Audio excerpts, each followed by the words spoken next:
So again, we're a group that really sees this from a variety of different perspectives and a lot of different types of experience. So let me start the panel by providing a little bit of an overview of the oversight issue. What do we even mean when we use the word oversight? It's a word that's tossed around a lot, and I'm not sure we have a shared understanding of it. So the way that I use that terminology is to talk about an external body with the external to the agency under review, with the power and the duty to conduct routine and regular inspections of all places of detention. So there's a lot packed into that statement, but one of the key pieces is that it's external to the agency. And it has that monitoring function, that it's going in and routinely examining the conditions in the facility. And just to be clear, I think it's extremely important to have internal accountability mechanisms as well as this external scrutiny. Those internal accountability mechanisms provide ways for facility administrators to find out whether there are any gaps between policy and practice. But what's going on with internal measures is that it's complementing those external measures. It's not a replacement for external scrutiny, and it's not in competition with it. You need to have really strong internal measures, and you need to have really strong external oversight structures. Internal mechanisms alone don't work because they don't serve those goals of transparency and accountability that I mentioned earlier. What I want to do is talk a little bit about the ABA's policy, the American Bar Association's policy on correctional oversight, because it sets forth in a great amount of detail what are the essential elements of correctional oversight. This policy calls on every jurisdiction, state, local, federal, to create oversight mechanisms to find out what is going on in correctional settings. And it sets forth the critical elements of oversight. And I think those can be summed up fairly easily. The first is that it has to be independent. Now, there's a lot packed into that word independent. Independent of what and how independent, but at least it has to be independent of the agency. The second is that it needs to have this external body, this oversight mechanism, needs to have the duty and the authority to monitor conditions in correctional facilities. So it needs to go in and inspect and find out what's happening there. It needs to have what we call golden key access, which means that they can come into any facility at any point in time without prior notice, that there's no part of the facility that's off limits to them, that they can talk to anyone they want to talk to, that they can look at documents that they need to see, and that these conversations can be held confidentially. So golden key access. This oversight entity needs to have the duty to issue reports. So they need to not just keep this information to themselves, but they need to produce reports that are publicly available about what they're finding in these institutions. Next, the agency has to have the duty to cooperate with the oversight body, allow them in, provide them the information they need, and the agency has to respond publicly to those reports and to the findings. Okay? They can't just say thank you very much and put a report in the circular file. They need to actually come out with a response. That doesn't mean they have to do everything. That's a different issue. But they at least have to respond and say, we agree with this, or we don't agree with that, or we're going to take X, Y, and Z steps to fix this problem. The oversight body needs to have adequate resources to do its work.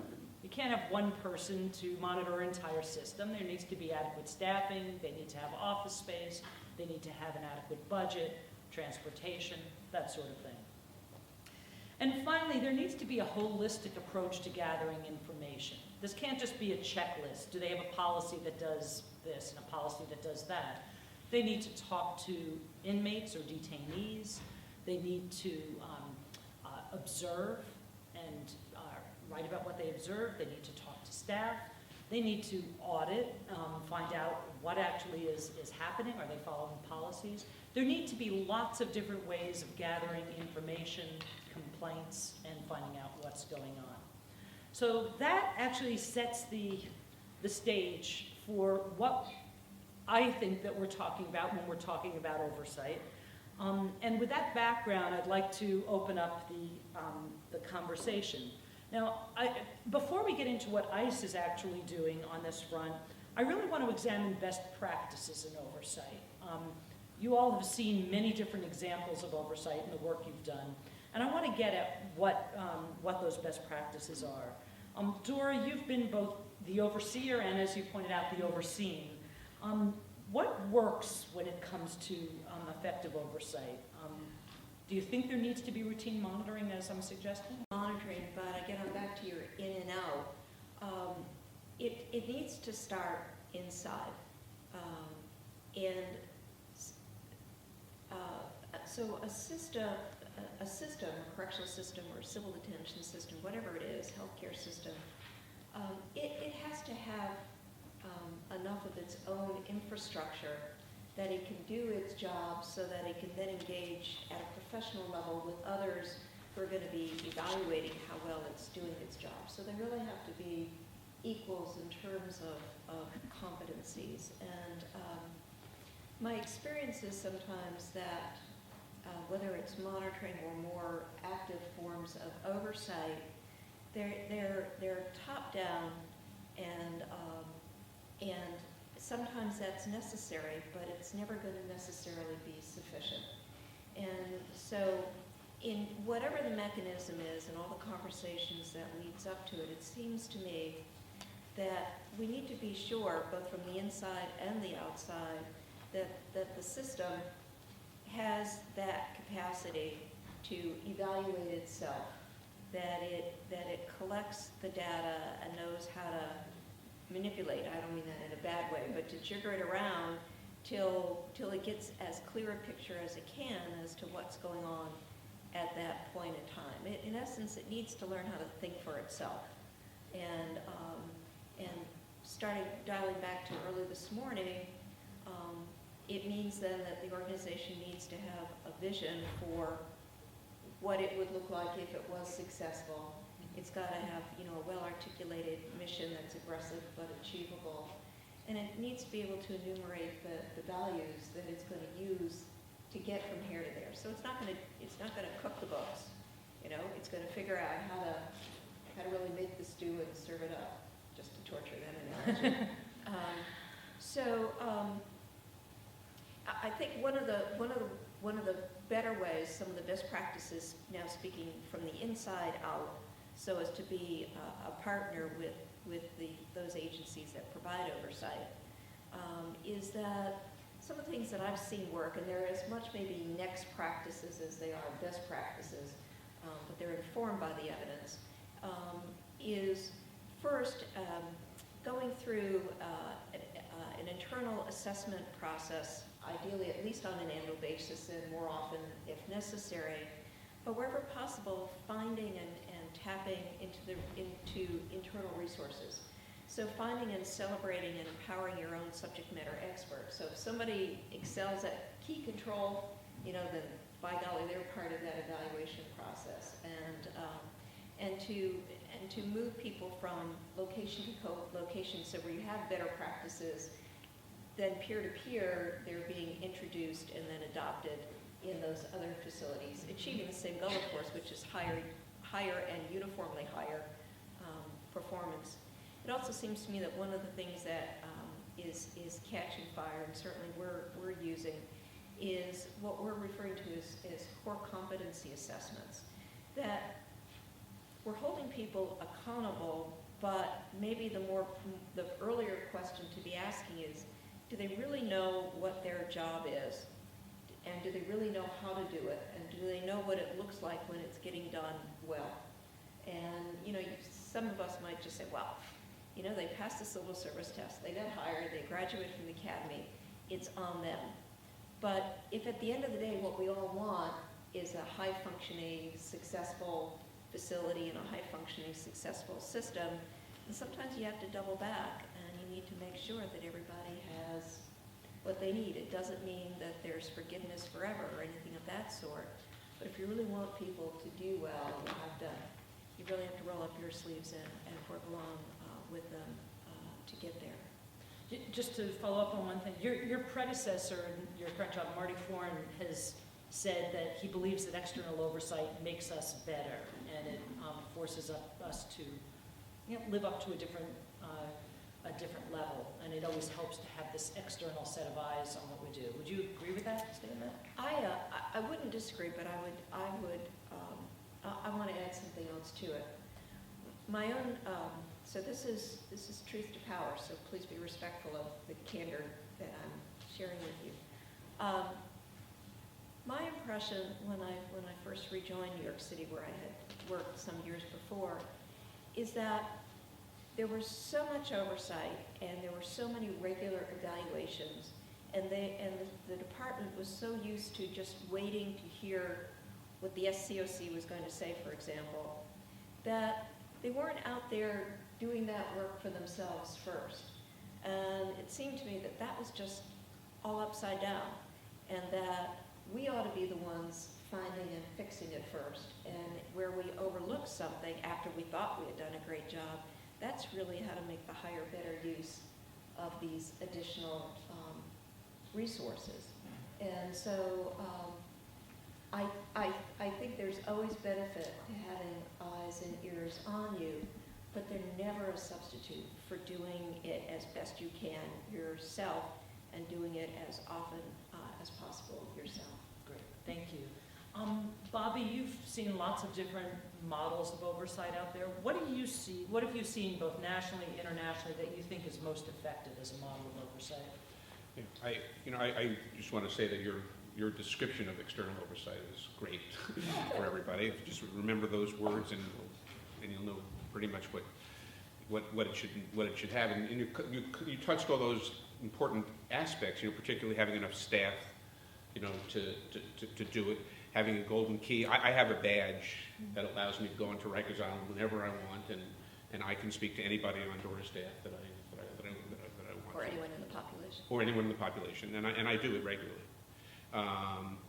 But what works? Theoretically, I think what works is a external thing like you're describing, and to rephrase your description, Dora, there's, on the international level, there's the Convention Against Torture, and then there's the optional convention, the optional protocol to the Convention Against Torture. And the Convention Against Torture starts with where I think one has to have the discussion, which is why Human Rights First is sponsoring this meeting, which is that we're not just talking about how to make an organization work well and have it looked at from inside and outside. We're talking about institutions which are filled with contradictions and violence. And that there's something that tends to go wrong in situations where the state controls people's lives in a confined space. And that's the special part of this that we just can't lose in the discussion of how to do it right. We're talking about something which tends to go wrong. And so the way the optional protocol and Convention Against Torture set it up, which I think is a good idea, although in practice it's still very, very new, is that the states, in this case, the Department of Corrections in New York City, for example, would be required to develop what they called a national preventive mechanism. So it's the responsibility of the institution of ICE, of the Department of Correction, to develop a plan which foresees all the things that can go wrong and all the things that are necessary to make a well-functioning system, and prepares to not let those happen and prepares to make it work well.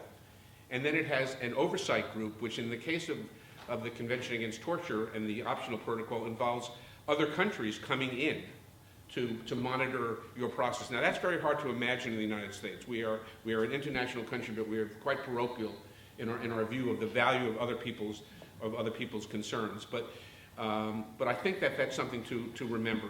What works? I think the Board of Corrections' ability to develop standards and to monitor them has had a tremendously positive effect on issues of medical care, mental health services, and control of certain rights to visitation and grievance within the department in New York. And I'm proud of that. I've only been on the board for 3 years, but I worked there under the board when I was a provider. I worked on Rikers Island every day for 5 years. But again, what works also is external forces like the federal courts.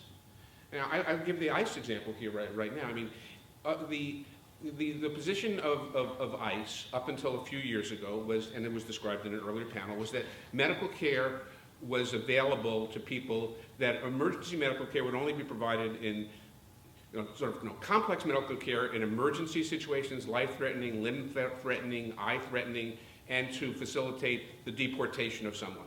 The expectation was that people would only be in for a short period of time, and there were barriers set up, a board in Washington that you had to appeal to get any kind of consultation. Because of that, because that failed in all kinds of ways, some terrible things happened. There was a case called Castaneda. I don't know if you're familiar with a man who died of untreated cancer of the penis. It was clearly what he had, and he was in San Diego and just failed to get the treatment that he needed because it didn't fit into that life-threatening emergency category. Now, the ICE was sued in a case called Wood. The case was successfully litigated. ICE agreed in that particular case to change its policies to as Kevin described before, to make sure that people get what they need. The policy completely changed. It wasn't you can only get it in a life-threatening emergency or you have to go through a complex system. It said people should get what they need. 6 months later, or you know exactly, that became policy of ICE. Whether it's in practice or not, I can't say right now. But that is a powerful oversight force within the field of certainly correctional health care, and I think and probably other issues as well. So litigation and strong oversight, I think, are the two things that are.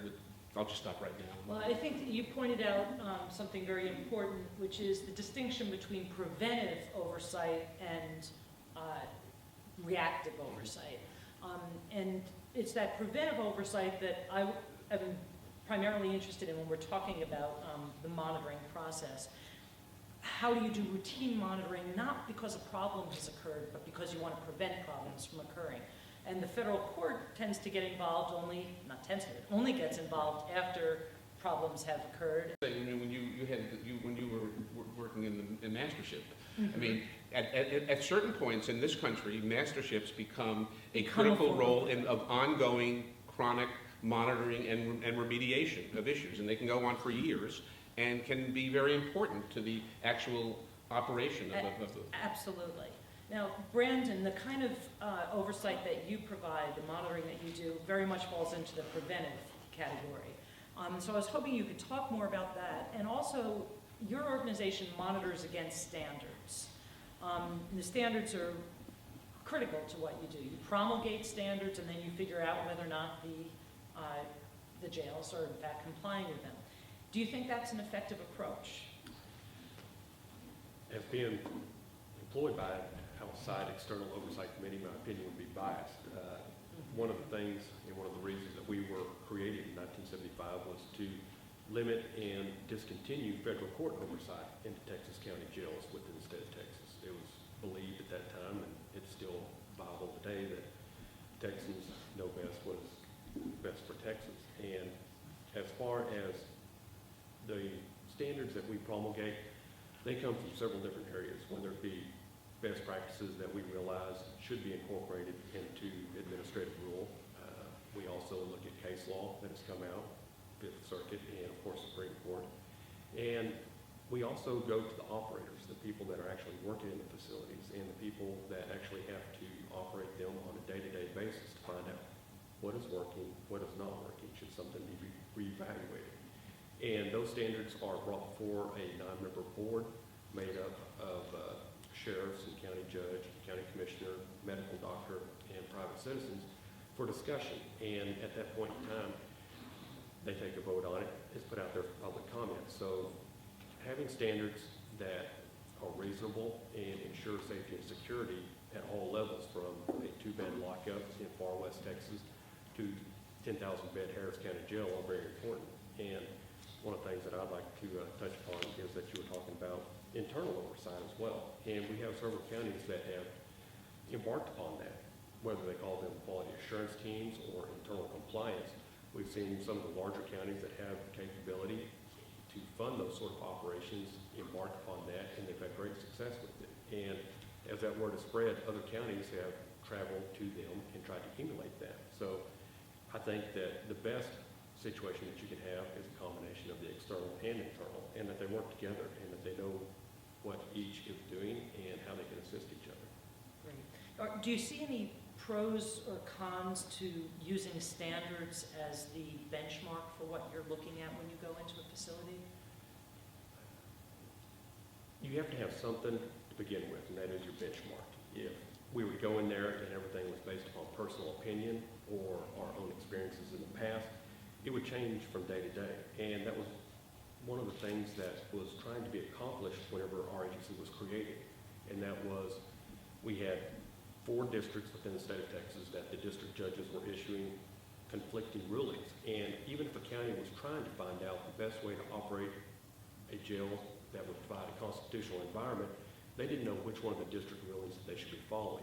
So the standards provide a benchmark, a baseline that is clear and concise for everybody to follow, and they'll know exactly what is expected of them at that point in time.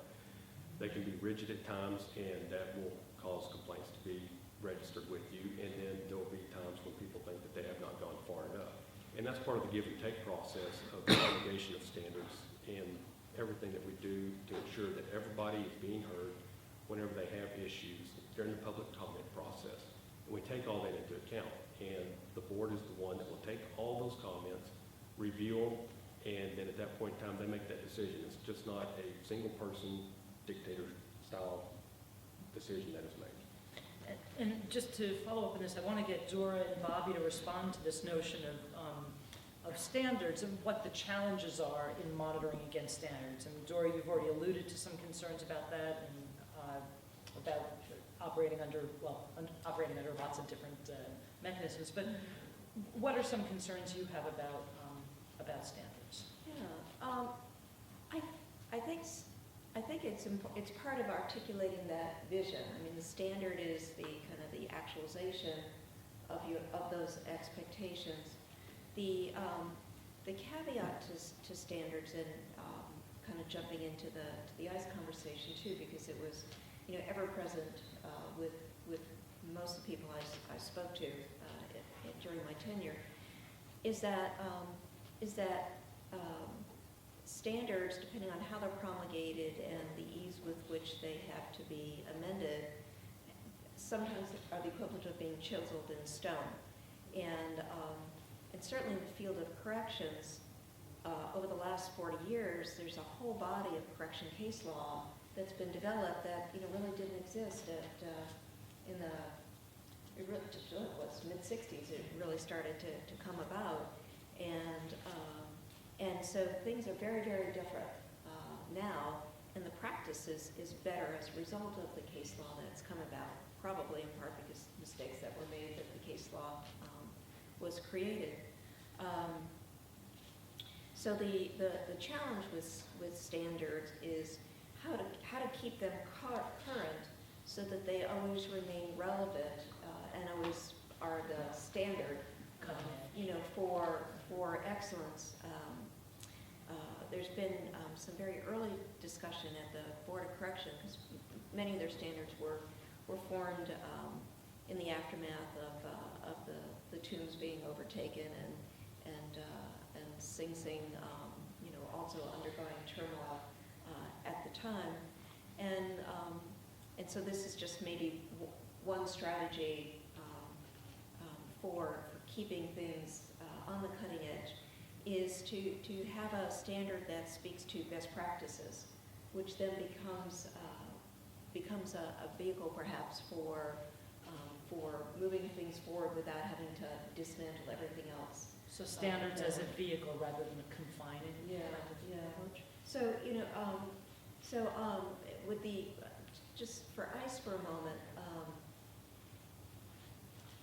and it gets back to the vision conversation, it gets back to the earlier panel also about, so what does civil detention look like, and then up the ante, what does civil detention look like? We know that if there was one standard that at the minimum it would say that civil facilities cannot operate any less than do jail in particular operate. And that's not saying very much, but in some cases like healthcare from a couple years ago, it was still a step up. It raised the platform. Think again, what is a vision statement as a minimum standard or for expressing all standards on the civil side? That facilities, for example, when necessary, will operate at fill in the blank, and then that could inform the more specific standards to come. Bobby, do you want to respond? Yeah, to that? just a couple of things. On the negative side of standards, if you have a set of standards which can be filled in by checking in a box without interviewing prisoners and how it works, and then without going to the area and seeing what's actually happening, without reviewing in sufficient detail to understand something, you can find a facility meets standards that really doesn't. And and historically, the National Commission, for example, which is this group of the formed 30 years ago, AMA, ABA, American Nurses Association, American Sheriffs Association, American Correctional Association, 40 groups developing a set of standards. Their initial standards were better than what was going on, but were much lower than I would have ever voted for example, if I were on the commission at that time. And so it's important, in those cases, standards were used to raise the bar, but not to assure a level that's consistent with, say, human rights conventions or perhaps even the Constitution. So it's very important that standards not allow a monitoring process which misses critical issues. And so you have to have, so the process of designing standards has to keep that into account and look at the places where paper standards have failed, where a place has been found to be compliant with standards, but yet has found systematically to be problematic, then you know that there's a standard issue. That happened in the National Commission of Correctional Healthcare because they approved those standards, the ICE standards, for year after year after year, and monitored those ICE facilities and said that they were fine, even though it said that the care is limited to these kinds of emergency situations, et cetera. So we have to be careful that, particularly when standards are met by check boxes, that they are that they're not deep enough to capture what we're trying to find out, which is compliance with critical issues. Great, thank you. I'd like to turn the conversation over now to Andrew and to talk about ICE. I mean, what kinds of oversight exist for ICE facilities and to protect the rights of immigrant detainees? Well, first and foremost, I think we acknowledge that when Dr. Schriro was with us and after the report and when my boss, Director Morton, announced detention reform, that oversight was a big piece of this. And reforms needed to occur and that we thought we could do a better job, and I think we are doing a very good job at it. We have a difference of opinion in terms of maybe what oversight means, but in terms of what we're doing currently, we want to make sure it's a layered approach, and we want to make sure it's happening with some frequency. There it plays a role for yearly inspections, of course. There is a role, of course, also for outside parties, and I could talk a little bit about that. In terms of frequency, one of the big initiatives that we put forward is the Office of Detention Oversight and our Detention Monitoring Unit. The Detention Monitoring Unit has our detention service managers, and these are persons at the facility who have the standards with them memorized, undergo training, and also have enhanced training to look at things beyond the standards, because I do feel strongly, and ICE feels strongly, that there are things between those lines written on the page about quality of care, what's happening at the facility. And these are on-site persons going through the facility, talking to folks, looking at the standards, making sure they're met, and reporting timely to headquarters and also to the facility administrator, which goes into compliance because these are often contract facilities, and really making daily improvements to the conditions of confinement in these facilities. Then there's a component of headquarters that allows us to get that information on a regular basis. I'm a recipient of that information. Any incident that occurs is reported up immediately. We have a detention management council that meets for any type of assault, any type of issue, concern. And so frequency is big, and also empowerment of these detention service managers to make the tough calls, to have the access to the facility administrator, to the field office director, to the leadership, and to really proffer recommendations and ways to see things. In addition, they want to share best practices. They meet on a regular basis. They share reports, talk about how we can move facilities along with our new standards. As you know, we put out new standards, and may they be based on some, pretrial standards. They are the product of meaningful engagement with our partners, predominantly with the directors' advisory groups that Dr. Schriro actually formed. And we meet monthly to talk about how we can improve things. And this undergoes some really good improvements from old standards, from the 2008 performance-based standards. We also have priority components, so we do the yearly inspections to make sure we triage and hit things like medical care, make sure we're looking at segregation, etc. We also want to make sure that the Office of Detention Oversight, under the Office of Professional Responsibility, it is within ICE, it is independent of the enforcement removal operations kind of channel, if you will, that they have access to the facilities and they go out regularly. They do risk-based assessments. Again, taking the risk-based approach and saying, where should we go to next? How do we use our resources? What's the rationalization of inspections? The sharing of all this data is key, not only from our detention service managers to our yearly ERO inspectors to our Office of Detention Oversight and their inspectors, sharing that data, seeing what other people learned, when they've gone in, et cetera. That's very, very key because if you do not have true review of the findings and the corrective actions with the facilities, you might bear mistakes again. It might be systematic things that could happen. And one other reform that we pushed out early on in detention reform was a new access policy. These sites aren't closed off to people like yourselves or community members. In fact, you can go to the website and you can visit at any time you want a detention facility. We ask for a couple days notice, and we put up flyers that you're visiting. You can casually meet with detainees. This is an improvement before. This is something that's key because I can tell you that my office in particular wants to hear from folks that are going into facilities, academic institutions, United Nations, any type of group, and share those findings with us because those are also key because as dealing with the detained population, they may be more apt to talk to somebody from the outside, and that we do think that third parties do play a role. The Office of Civil Rights and Civil Liberties has visits to our facilities. And then also the new public advocate, my role. We feel strongly that a detainee, an individual who gives notice of the standards, gets a handbook of how life should be at a facility, has the ability to contact my office and to grieve if they have that of a concern. And so to that end, in the next few weeks, we'll be putting out a new community and detainee call center that I'll be operating and managing at headquarters. And I will have the appropriate staff and ability to take the issues that we see and take them to leadership to actually effectuate change. So ICE sees it as a layered approach. We want to make sure that those are doing it are empowered. We also want to make sure that it's ever evolving.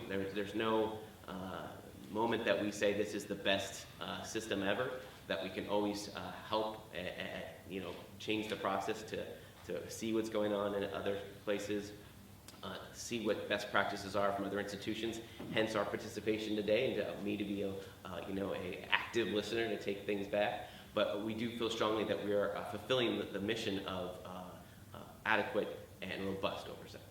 I certainly appreciate the concept of layered oversight. I think it's important to not rely solely on one way of getting information, but to have these multiple layers. Let me just ask a little bit more. You were talking about the DSMs, the on-site monitors, and it seems to me, on the one hand, it's great. You've got someone who's there, who's on the ground, who can tell you what's going on. On the other hand, you could have someone who's very easily co-opted because they're there dealing with these people on a daily basis. They become friends, colleagues, kids are in school together, whatever.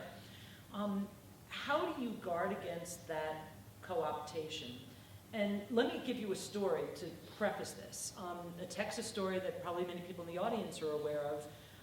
A few years ago, our juvenile system has been a mess for a while, but a few years ago, the Coke County facility in Texas, which was a private facility that held juveniles for the then Texas Youth Commission, had 4 on-site monitors, 4. And they were sending back glowing reports about conditions in those facilities. And then Texas created an independent ombudsman who came in, went to that facility, found that conditions were utterly deplorable, to the point where the executive director of TYC got called in. She came in, shut the facility down immediately, ordered all the kids pulled out. And one of the big questions there was, how could there have been 4 on-site monitors who issued glowing reports when the conditions were that bad? Do you get inured to those conditions when you're seeing them on a daily basis? Well, I think our DSMs, first you should know they're not a report to the facility administrator or to local ICRO. They're actually a direct report to headquarters, which I think is something we wanted to make sure that happened, and that their chain of command is to make sure that they're reporting up to headquarters meaningfully, and we get that information in real time. You know, I myself have actually gone on site visits and talked to DSMs, and actually it's a benefit sometimes to get the things fixed. I mean, think about the practicality of things and how often we are in these county jails with sheriffs who see things rigid in one way, and we want to make them see another way, and it's good for us to actually work together there, and to have the on-site compliance, and to always have these very well-trained individuals to talk and to get the actual buy-in from these sheriffs or facility administrators, et cetera, actually leads to more meaningful change in real time. So another point that to mention is we do have people coming in and out of the facilities with a lot of frequency, and what we want to see at headquarters is corroboration of findings. What is being viewed, and what are the findings from the DSM, and is that what the American Bar Association found 2 weeks ago when they went? Or is that what was found by the Office of Civil Rights and Civil Liberties when they went a month ago? So the sharing of information is key, and to make sure everybody who has a stake in our layer of compliance knows what folks are doing, what the findings are, et cetera. So I've actually found it that when they're in the facilities with the direct report to headquarters, actually has proven a benefit and actually has seen a lot of meaningful change. I mean, we have gotten the fact that we have these self-help legal materials that actually CCA was doing independently. We didn't even realize it. And I've been promoting it as a detention reform to have these legal orientation program materials pushed in the facilities. We found out a lot of our contractors were already pushing this out as a best practice. And for instance, if we wanted to do issues in terms of segregation and how we do recreation and such, to share those best practices and actually have a DSM who's worked in one maybe county jail facility, then goes over to one another who needs help from another DSM to get a sheriff who's reluctant to adopt this new think, has been very important to us, because it actually promotes real-time change. And so we've seen the DSM program be very, very highly effective. They're ICE standalone facilities, whether they're privatized facilities or rented space in county jails, that presents a lot of challenges for the oversight process, because they're not all the same kinds of settings. Do any of you want to address the kinds of challenges that oversight can provide? Or Yeah, I sort of wanted to speak, I want to say yes, as we heard before. I would say it's an impossible problem.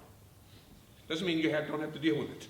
It doesn't mean we don't have to deal with it as a country, but it is an impossible problem to set up an effective oversight process when you have people spread around the country at 200 and, I'll say 30, whatever it is, 230 facilities, many of which don't meet any standards, where the Office of Civil Rights and Civil Liberties only makes a visit after they've had multiple complaints that you've verified. It's my understanding. You know more than I, but that's my understanding. I mean, they're there; they can get complaints. They make visits when there are multiple complaints, and that's good that they do. But that's a very reactive process.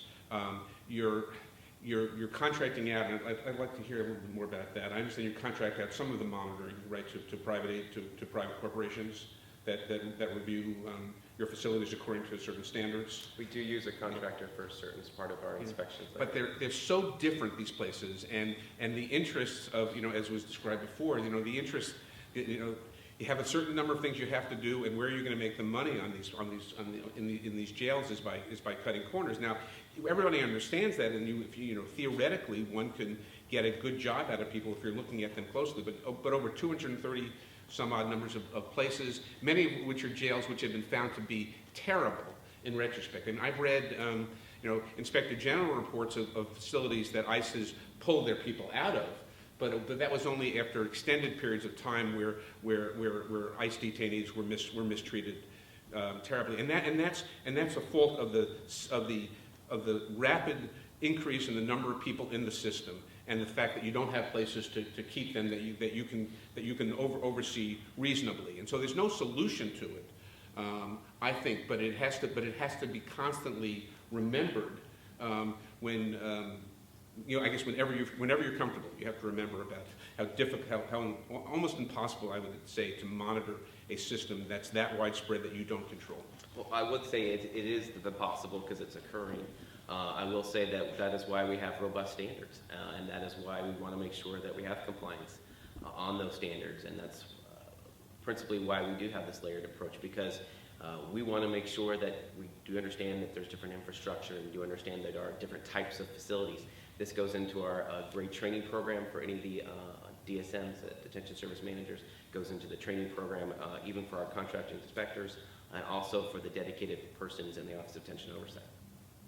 I had the opportunity when I was there to go to a facility that required some really in-depth looking.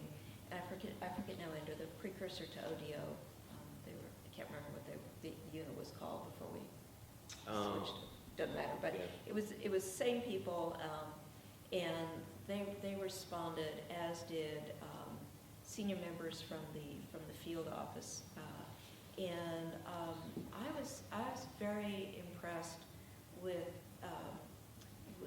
their capability to really go into a facility, each of them having different areas of expertise, and work together as a team very quickly. I mean, we literally interviewed every detainee in the facility who would speak with us, and same thing on the staff and some others. I mean, it was about as comprehensive as I'd ever entertained, and it was exceptionally well executed.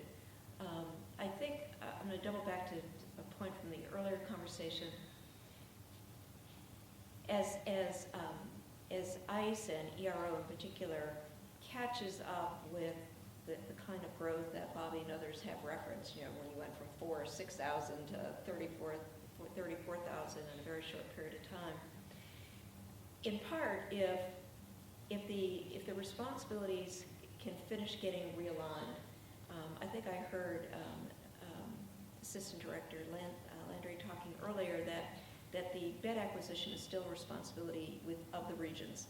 So each of the field office administrators, or FODs as they're called, is responsible for acquiring the beds for their area.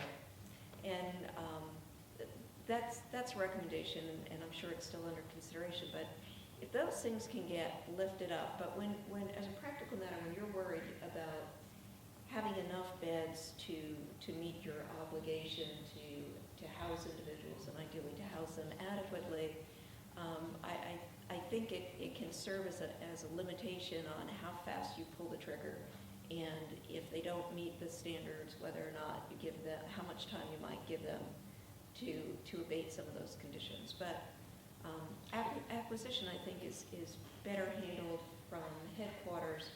You have a national perspective.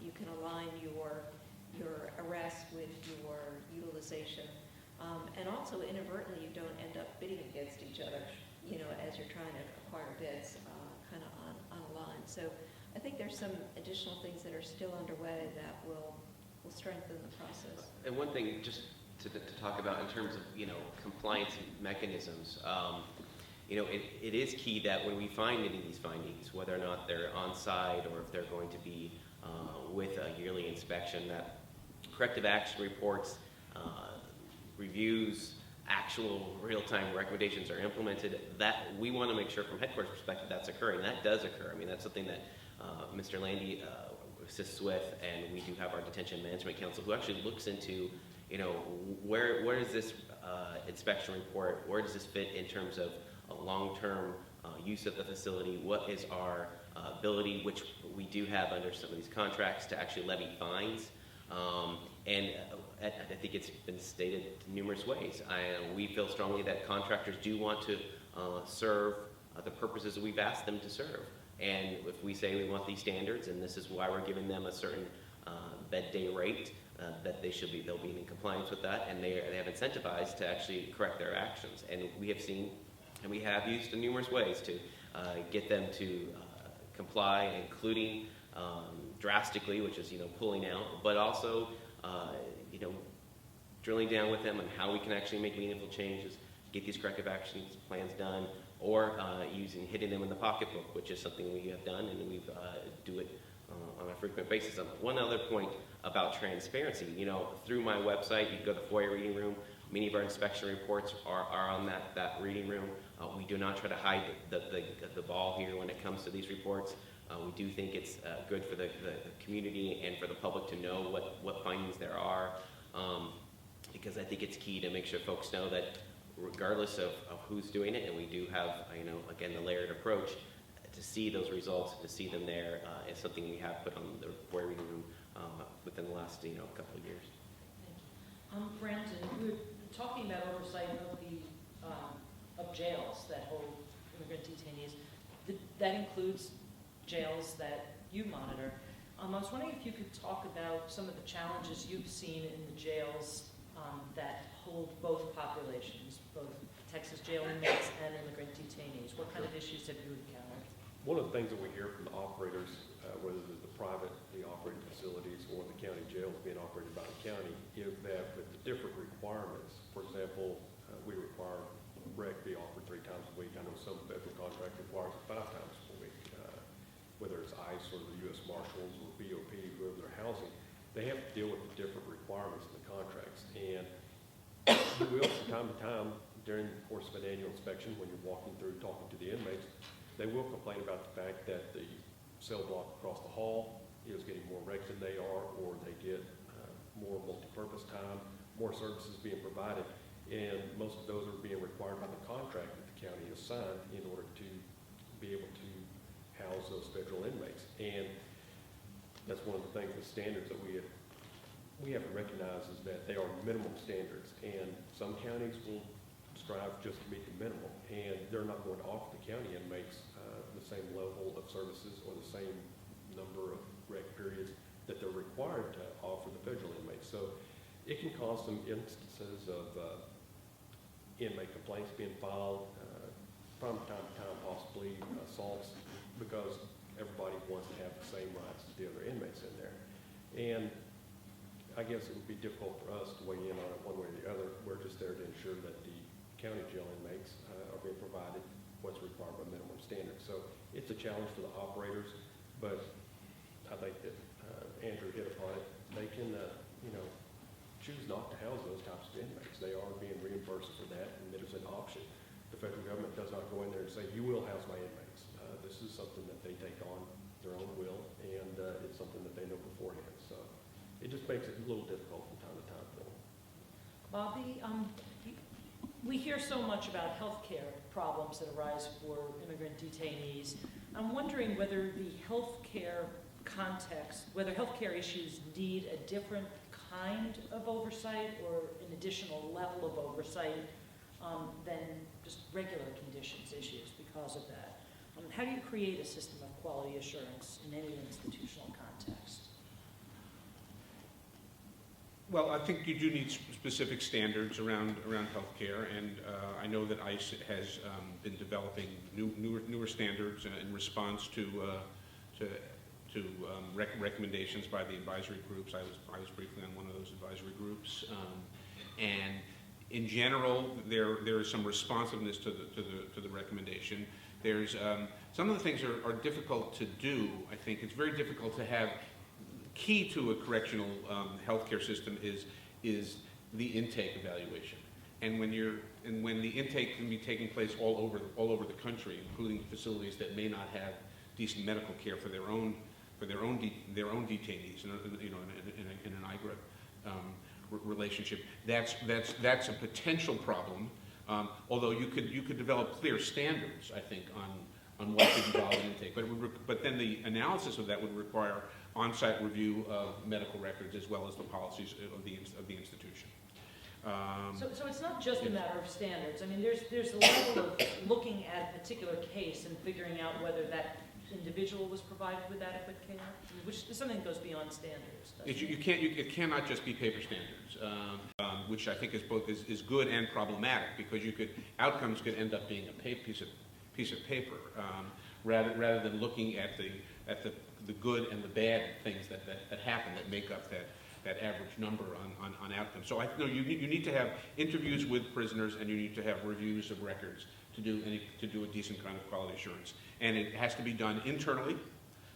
There has to be a defined quality assurance program, which I think you require. I assume you require of your facilities, and then there has to be some external. Now it's complicated external with ICE, because, as I said before, ICE has utilized all these other agencies to oversee them, and yet structurally was defective. Now you weren't hiding anything. I think. I mean, you weren't hiding, saying this is not the policy that we're really doing something else, but this is what we're saying. You were being very clear about what the policy was, and it's to the discredit of the oversight agencies, not the oversight agencies, the accreditation groups, ACA and National Commission and JACO as well, I guess, that they did not pick up what that meant.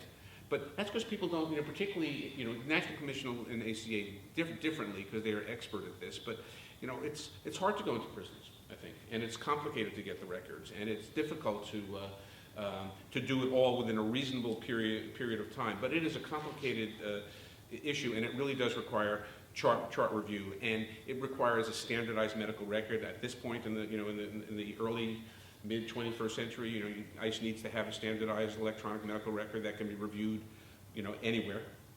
And I'm sure you're going to have it by next week or the week after. The end of the fiscal year. I mean. Let me just go the points about medical oversight, because we take very seriously that we operate a very vast detention facility system, and we care for people, and that is something we want to make sure is part of our reform. We do have ICE Health Services Corps, the public health service. We've had to make sure, Dr. Kramer, who leads the ICE Health Services Corps, one of his big things is our field medical coordinators.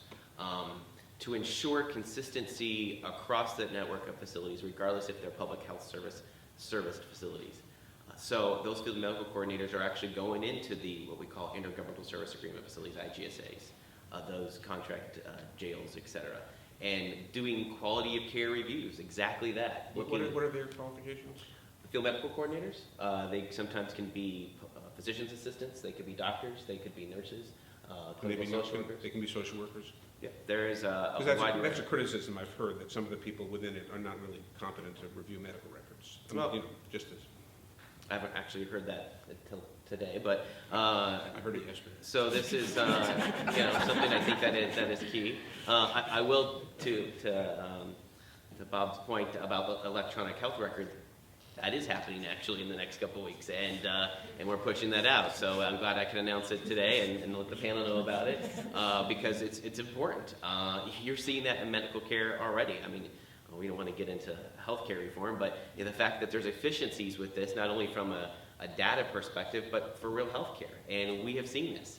And it's a big initiative for us. We want to make sure that happens, and we do allow for third-party access. I have been the vehicle by which a number of groups, Dr. Alan Keller, who actually is in New York, I've given him access to facilities, access to records, access to see patients, etc.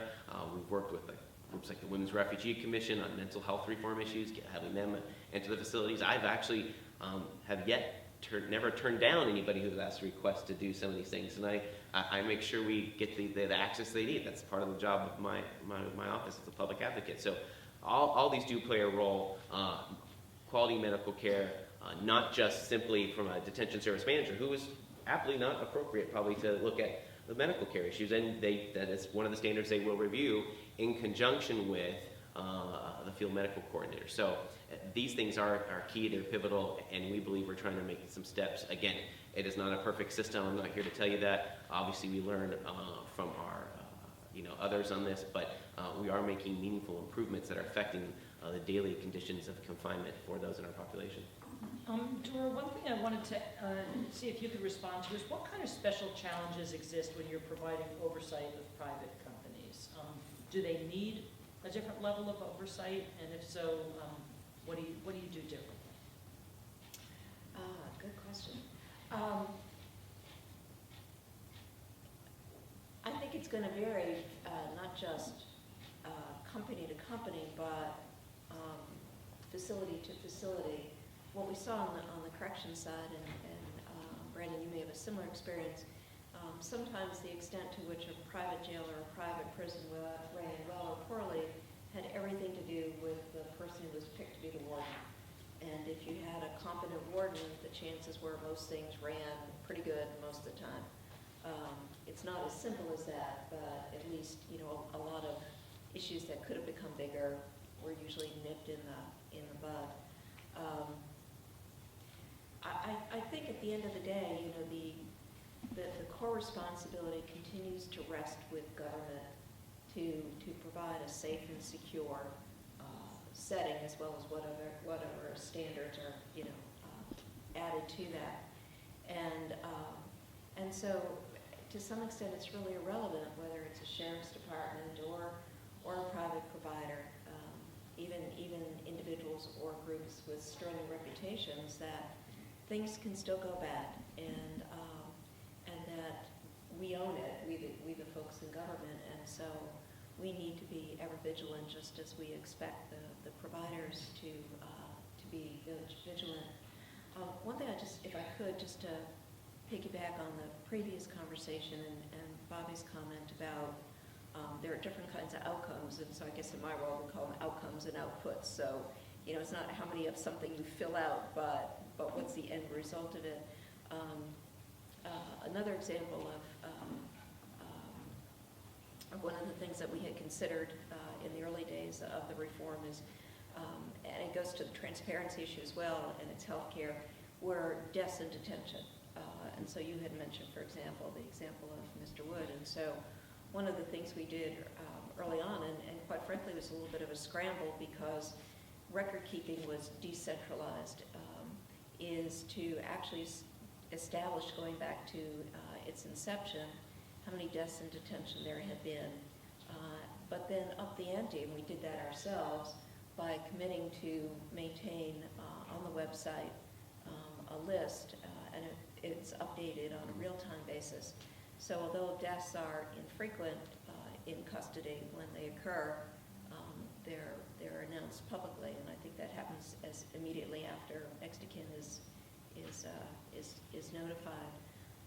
Having said that, I'm back to the outputs versus outcomes. It's not just having an outcome, but knowing what it means. It's got to be more than just counting how many deaths in detention, particularly in comparison to how many people go through the system in a year. So you may have 5 deaths and 400,000 people go through. But what is it in a context? And so I know that ICE have been considering a morbidity, mortality study. Maybe you can bring us up to speed on that. No, I mean, that's something that, first of all, anytime there's a death in detention, the Detention Management Council is convened. It's another detention reform. Every senior leader at ICE is there reviewing in real time as soon as we can get the records, et cetera, to make sure what we've learned from this awful tragedy. We do make sure we do reporting to the appropriate next of kin, et cetera. And you didn't get it. It is a big, these reviews post, looking at what we've learned, how we can better practices, how we can look at medical care. One of the things that I'm involved with a lot of the times is the fact that we do operate a very vast system, it's nationwide, and healthcare at every facility doesn't have all the stuff that we may need for a certain detainee. Our transfer policy does say we want to keep people where they are apprehended, near family, near community ties, near lawyers, except if we need to move them because of medical issues. And that does happen. And that's important to make sure that we establish network providers locally for urgent issues with hospitals, mental health treatment clinics, etc. But we also develop specialized care. So while it is very true, 50% of folks are within 8 days out of the system, there are many, many times where persons are in long term, and this is very felt in the mental health arena, because with competency issues, with the ability for folks not to actually get through the due process of immigration court or actually get travel documents to be repatriated. So we find ourselves in the business of mental health and the business of trying to making sure that we push out and comply with what our standards are, but also making sure we treat these persons appropriately, and in getting to that vast network and looking at these things. I would still like you to defend more, why there's not a need for a external review of the kind that Michele laid out. And in Europe, there's a Committee for the Prevention of Torture, which has staff and visits every country, and its specific mandate is people under state control. So that's prisoners, detainees, and mentally ill people in secure psychiatric institutions. And they have the golden key, and they write reports, which are then submitted to the state, and they don't issue their report until the states issue their response. And it's just something that I don't think anybody can do for themselves, and yet it's something that should be done, and it's something our government, I think, should recognize that to their own self be true, et cetera, but it's really hard, and it's and external monitoring with exactly the criteria that Michele described, or that CPT describes, or that the optional protocol describes, or sort of New York City, in some ways would be preferable to the situation where you're describing, where, for example, even though the Office of Civil Rights and Civil Liberties investigates things, it doesn't have the authority to really do anything about it. Now, what I'm describing as an oversight thing doesn't necessarily have the authority to change things, but it has an independent way of describing things and requires you to respond, to an external. So I'd just like to hear that one more time, if you could. Well, I do think there are. The Office of the Inspector General does have the ability to come in and make changes, and we have to respond to those changes. This is an evolving thing. This is places like this, we get informed of what people think are best practices. These are forums where we can tell you that we believe strongly in how we are in compliance already, that we do feel that the layered approach is serving its function, actually is getting the results that we think we need in terms of making sure people are compliant. It does serve to get the findings, and CRCL actually has a very robust compliance program, actually, and it does not just go out based upon some complaints. It actually does some independent reviews that Office of Rights and Civil Liberties is increasingly staffing up. The Office of Detention Oversight, that's in ICE, does these risk-based reviews. We have make sure it's compartmentalized within ICE to make sure there is some sense of independentness from the Office of Enforcement and Removal Operations. Obviously, I'm going to toe the party line here. Yeah. This is something that we feel strongly in. As others have said, I know where we think the leadership feels that this should be, and we feel strongly that it's serving its purpose. I don't think anything in detention reform is off the table. I think we're always looking to better the processes. It'd be interesting who you think should do this. I mean, what are the recommendations, and what body does this? Is it something that, is it like, the independent United States Commission on Religious Freedoms, like a CERF or something? Is it an independent legislative body? Or I'd love to see what the thinker is on that, because, again, we're never closing a door to anything.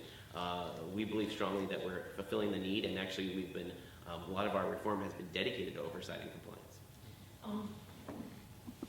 This conversation could go on for so much longer, because I would, well, there's so much I want to talk about. There's one more topic I want to cover before opening it up to the audience for questions. But we touched briefly on the issue of sanctions and what kinds of sanctions are most effective when it comes to ensuring compliance with standards or contractual obligations. Brandon, you deal with this issue of sanctions pretty directly. I was wondering if you could talk about that, and then I'd like to hear from each of you on this sanctions issue. Once we've gone out and conducted an inspection, if the jail is found in non-compliance, they have a certain number of days to respond with any sort of corrective action. And we have had some that either did not want to, could not, for whatever reason, correct what we had cited them for in the notice of non-compliance. And at that point in time, in the past, we've traditionally turned that issue over to the Office of the Attorney General for enforcement of our action. And we also have a capability to file on that county in district court here in Travis County for enforcement of our own rules. And it doesn't normally require that harsh of an action on our part as far as actually taking them to court. Once they've been made aware of what can occur, whether we close their facility down, order it vacated, order the corrective action be taken, whatever it may be, the compliance rate is pretty high here in Texas as far as with the orders that are issued from our agency. We like to think that we will work with them as much as we possibly can, as long as we're ensuring a safe and secure environment. And the key to that, though, I think, is in the end, they realize that there are penalties that they can incur. We do not have any fiscal penalty that we can levy against them, not a popular option here in the state of Texas for one governmental entity to be fining another governmental entity. But as far as the capability to enforce our own rules through court action, we have that capability. And it's worth pointing out that you are a regulatory body, so you do have that enforcement authority. We do. Not every oversight body does, and Bobby, you already alluded to the fact that maybe they shouldn't have that enforcement obligation. But anyway, do you want to respond to this question of sanctions? No, I think generally liquidated damages or sometimes are not that helpful. They're usually not high enough to make a difference. I think the ability to make local law and to enforce it can be very effective. In New York City, a couple of years ago, the board was able to reverse a policy of closed custody where the department had made up a sort of a segregation unit, which they didn't really call a segregation unit, where there were some, and the board reasonable care. In New York City that happened, in Alabama that happened, and California. The orders took place in all those places, and that tends to get people's attention. Dora, I heard you say that helping an agency get to its goal. Do you want to talk about those incentives? So I guess it's not incentives per se, but I mean, if we're dealing with continuums, when you're talking about the population, use the same continuum as when you talk about management. So how do you? It's a conversation that today, this afternoon, you've given us such an important opportunity to talk about how do you make change happen, and so how do you achieve greater compliance and so fundamentally greater commitment from the system to make the necessary improvements. And so that's fundamentally culture changing conversations, and while it's ordinarily relegated to management, it is clearly our responsibility to the extent that in different ways Bobby and others have suggested that we can be partners in this and understand all the different pressure points and unofficial decision makers. I think that's particularly useful. The one thing in particular that I want to go back to is technical assistance as a strategy. So this is not meant to delay the inevitable or to suggest or that something serious isn't serious. But just as we've talked about, making sure that every line staff knows their job and can adequately perform it, so you need to talk about competency at an organizational level as well. And with ICE, many of the reforms was really infusing an agency who had terrific expertise in enforcement and and shoring up those activities where more technical knowledge on some of the other facets was necessary. And between Kevin and Andy, we've heard lots of those examples. So to the extent that that these special masters are not just there at the end and to be advisors to the court, but to have them as the equivalents. I mean, can you imagine having Steve in an agency? That's like super sauce, you know. I mean, you could do so much so quickly with individuals like that, and that's a technique that you don't see nearly so often. If I can go in on the sanction topic, because this is something obviously ICE is familiar with. The threat of sanctions or the threat of withholding payment, and or knowing that that's an option for us dealing with these contractors, has been a very big incentive to find ways to make meaningful improvement and to get the corrective action done. We also have the ability to draw down from a facility to lower the average daily population at any given time to make sure that whatever issue it is, if it's an issue with females and it's so grave of concern issues, maybe females aren't in that facility if it's a shared facility with males and females. There is the drastic pulling out of facilities. That does occur. We do not want to get to that point. We do want to make sure folks have the ability to remedy these things. That's why daily looking at conditions, having frequency of review is important to not have these startling incidents. But there are cases where an incident of a death and or an assault or something that is incident driven, and that's why you have leaders coming from ICE coming together to look at all these findings and look at the reports, et cetera, to see how do we, one, make a statement that this is intolerable, and how do we go forward to make improvements. But there's a wide option, but often we don't actually have to go to the level of actually withholding funds. It's just the fact that they know that we can do this and or draw down a facility is usually the means to the end. Great, thank you. Let me open it up to questions from the audience. Yes. So all day we've been talking about models and systems and adopting practices or strategies from the criminal justice side and maybe applying them to immigration detention. Been doing this sort of at the macro level with I guess a basic assumption that you can just compare and contrast these systems fairly easily without any reflection on the differences of the populations at hand. But when it comes to evaluation and system oversight, I think it really bears some discussion, some reflection on the extreme differences between the populations we're looking at and that are impacted by these systems.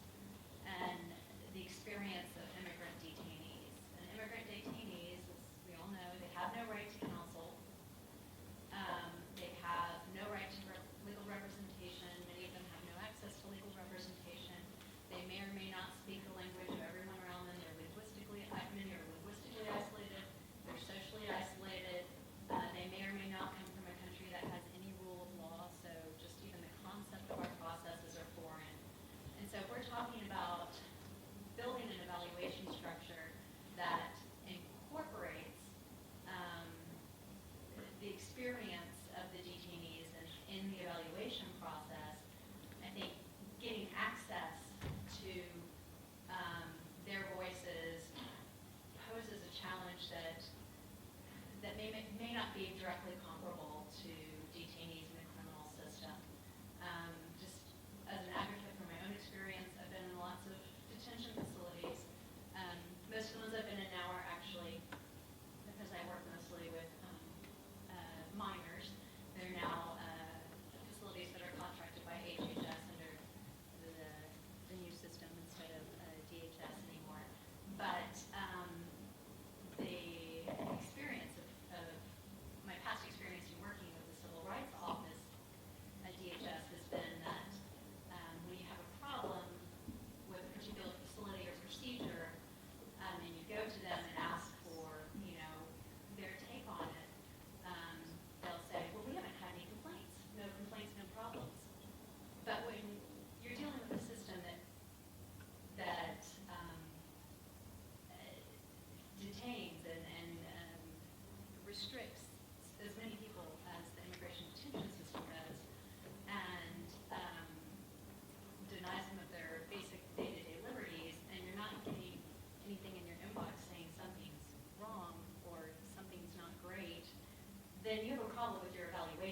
reporting system, I mean, even if everything were great, you could still expect to get some comments.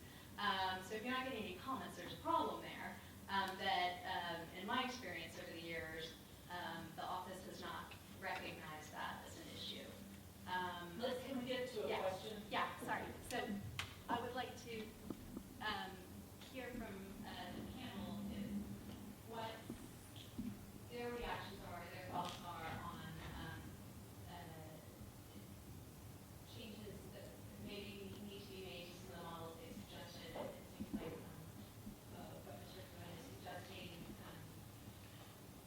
Well, I'll just let you react. If I can, because this is one area that I agree with you, actually. I do feel strongly that we don't hear enough from the persons in our facilities directly. And we, of course, we do have the compliance tools. That does include discussing issues with detainees. You know, it's not the best environment to come forward on concerns. People feel there may be retaliation or they're not comfortable, et cetera. So that's exactly what and I don't know how much I emphasize this, but it's a big thing for ICE to do, to open up under my office this new detainee call center, to have the language line capability, to allow them to contact us whenever they want in their housing pod, free phone call, and to have the ability to get that information, act on it, so we understand what's going on in our facilities and can get this conditions improved. Maybe they'll feel more better to report an incident or assault.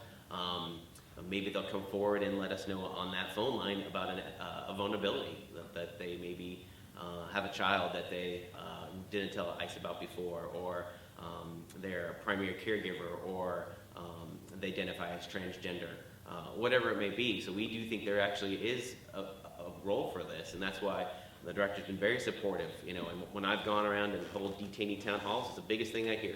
I want to be able to talk to people in DC. I want to be able to get meaningful access to people just like you, but not when you come and visit me for a couple hours. So that's why we're going to do this phone center, and it's going to be a work in progress. It's, you know, hopefully it'll make it more meaningful, but I agree with you strongly that we need to have better access to the people who we're servicing. Just, you know, I commented before on the Office of Civil Rights and Civil Liberties, not mainly responding rather than investigating. So what you said, I think, is true from my understanding. And Andrew's saying they are going out initiating investigations, but there's not a lot of staff there at this point. And but maybe a response to that, I know in European evaluations by the CPT, a major concern is translation. And I don't know how that works within ICE. You know, how good you are at responding to that.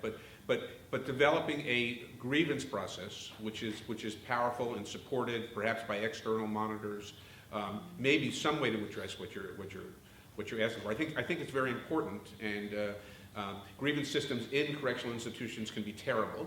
They could just be squashed, you know, right away. They can be reviewed by the people who are being grieved and lost. But they can provide a very powerful tool for you as an advocate, and for you as an administrator to see what's going on. And period. Great. Other questions? Yes. My question is twofold. First, I know that in Texas, my question goes to deaths in custody, essentially. Whenever there's a death in custody in Texas, there are legal requirements that the death has to be reported to the Attorney General. That report then becomes public information if you do a PIA request. My question is there something equivalent on the federal level? And then the second question is, because a lot of contractors are private entities, I know they're not subject to FOIAs and public information requests. Is this information still available and reviewable by public so that there's public oversight for custodial deaths in detention facilities? Well, I can tell you that one of the things Dr. Schriro worked on with us was a detainee reporting directive to make sure that the FBI, the Office of Inspector General, the appropriate entities within ICE are notified in a very timely manner, and actually with a matter of hours, not just an email sent, etc. In terms of reports and data, I think through our Office of the Freedom of Information Act, our FOIA office, there is the ability to get certain records There are certain logistics issues with county coroners and autopsy reports that we've come into, how we request that, and those kind of some individual county hurdles. That's something that we deal with, that is true. But at the end of the day, I think we do get the adequate information and that we need to act upon it. And I can tell you that I know I facilitated many data relay to stakeholders who've asked for their information. Anyone else? Yes. So one thing that advocates have pushed for a long time is to have the detention standards issued as binding regulations and that make them enforceable by individuals, other groups. And I'm wondering why, if you could speak to that and why that is. What is from the agency's perspective, the rationale not to do that? I mean, it seems to me that if secure communities and 287G and all these things are using local law enforcement as force multipliers, here would be a force multiplier to get more actors involved. And my impression is, and certainly folks worked on criminal justice can speak to this better than I can, but that in the criminal justice side of things, the litigation has played an important role in the evolution of professional practice. So I'd be interested in hearing just a little bit more directly than what some of you have spoken to about the role of litigation and standards as enforceable regulations. Well, someone else addressed the role of litigation in terms of against the agency, but in terms of the standards, we feel strongly that the standards allow us the flexibility to actually adapt and to take advantage of best practices. We pushed out 2008 PBNDS, and one of the things Dr. Schriro and the reform team did was to say, hey, where are we going with these 2008? Let's halt for a little bit. Let's review where we're going with this, and let's see if we can actually make them better. And from that moment on, we actually pushed out the 2011 standards, which were actually starting implementation in this year, 2012. But if those were regulations, we might have not had that flexibility, and allowed us to upon the new administration and a new way of looking at this, getting the consultation and the input from our advisory boards that were established with detention reform, allow for a real-time change in these standards to be issued pretty quickly. Now, we had an issue pushing them out. Well, we do have a third-party union that we have to deal with. There's an ICE officers union. We have to have a meaningful engagement with them because that's important. These are the folks that are in some of the facilities and operating the system. So there was a little bit of a lag with that, but we felt the flexibility with the standards, the way we pushed them out before, allowed us to change them pretty quickly. Karen, did you? I did, thank you. This question is primarily for Andrew, but I invite comment from the other people also. You mentioned, Andrew, the visits to the facilities by the American Bar Association and other organizations, and I happen to be more familiar with the ABA one, but I'm not sure that my question pertains only to those. One thing we've noticed as a process matter is when the teams go out to visit certain facilities, then they take an amount of time to prepare their reports, then eventually they go through the staff at the ABA and then to ICE. Then there are conversations about them. A lot of time typically passes before the reports are published or, for that matter, even acted upon. And often we've noticed that the response, and this is not about a particular facility or a particular issue, but that the response frequently is, well, that warden is gone now, or whatever, that librarian, that food service person, the problem no longer exists because the personnel have now changed. And I wonder what suggestions you may have for more timely input of the information. Is there, just how could we make that process better? And how can the feedback get to the facilities more quickly when people, not only the ABA, perceive these kind of problems? And I'm eager to hear what you say, but also if other people have suggestions about it. Well, this is key, and we pushed out the access policy, and we don't want to have to wait for whatever bureaucracies they have to go through, whether it's the third party or ICE. But I can tell you, and some of my teams here today, the field public advocate here for San Antonio, one of my community relations officers is I'm very accessible, Karen, as you know, extremely accessible, and my staff is extremely accessible, and and I don't think anybody's ever said this with my office or me personally.